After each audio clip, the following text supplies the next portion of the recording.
Baik, bismillahirrahmanirrahim. Assalamualaikum warahmatullahi wabarakatuh. Saya atas nama Cila Febrianti dengan NIM 20 200 10 10 4115 dari kelas PG MICEM. Saya di sini akan menjelaskan mengenai konsep dasar musik. Yang pertama di sini ada pengertian musik. Nah, musik ini adalah salah satu cabang seni yang menggunakan bunyi sebagai media.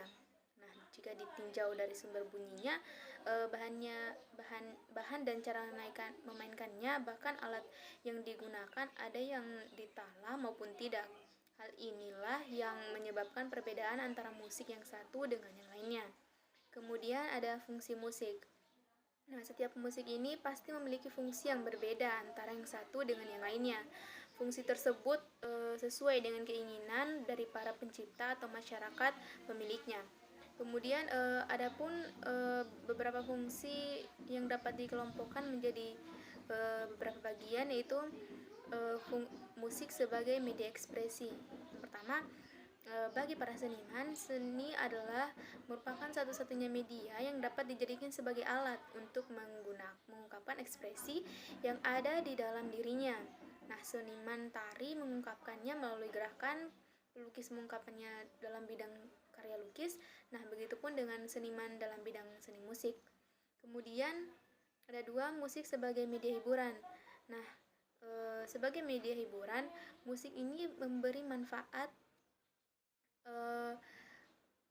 untuk para pendengarnya, untuk memberikan hiburan di sela-sela kesibukannya sehari-hari. Nah, setiap orang memiliki selera yang berbeda-beda dalam memilih musiknya sebagai hiburan. Ada yang suka dangdut, pop, jazz, dan ada pula yang suka dengan musik-musik tradisional seperti calung, angklung, dan lain-lain. Kemudian ada musik sebagai media upacara. Nah, fungsi musik sebagai media upacara di sini diperuntukkan bagi sesuatu yang diupacarakan. Kemudian dia yang difokuskan dalam upacara itu bisa ditunjukkan kepada Tuhan, para dewi-dewi, roh nenek moyang, roh halus, dan sebagainya. Kemudian ada 4, musik sebagai media komersial.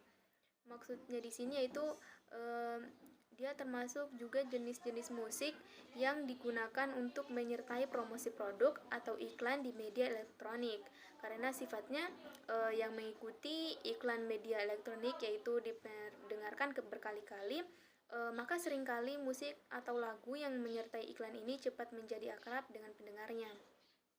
Kemudian ada musik sebagai iringan tari.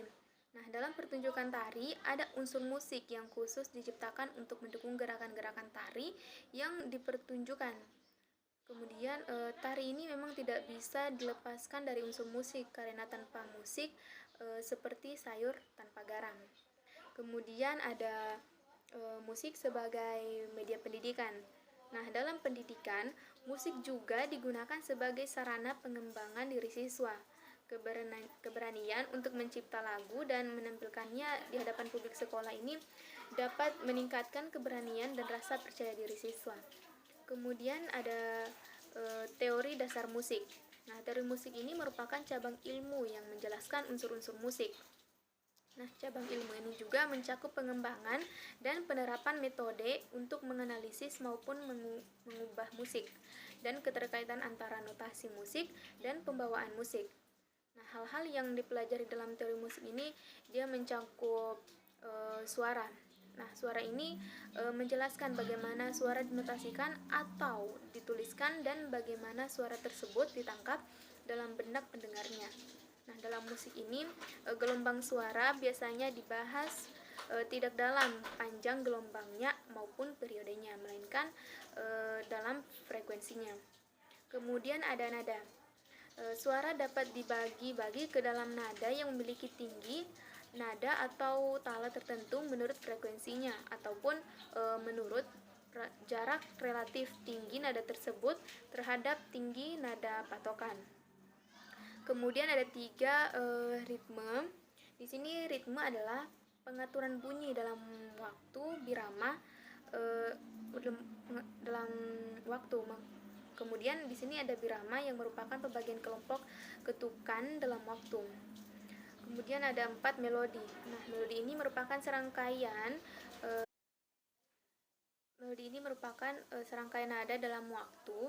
Kemudian rangkaian tersebut dapat dibunyikan sendirian, yaitu tanpa iringan, atau dapat merupakan bagian dari rangkaian akord dalam waktu, atau biasanya merupakan rangkaian nada tertinggi dalam akord-akord tersebut. Kemudian ada harmoni. Harmoni ini secara umum dapat dikatakan sebagai kejadian dua atau lebih nada dengan tinggi berbeda dibunyikan bersamaan, walaupun harmoni juga dapat terjadi bila nada-nada tersebut dibunyikan berurutan. Kemudian ada notasi. Notasi musik ini merupakan penggambaran tertulis atas musik.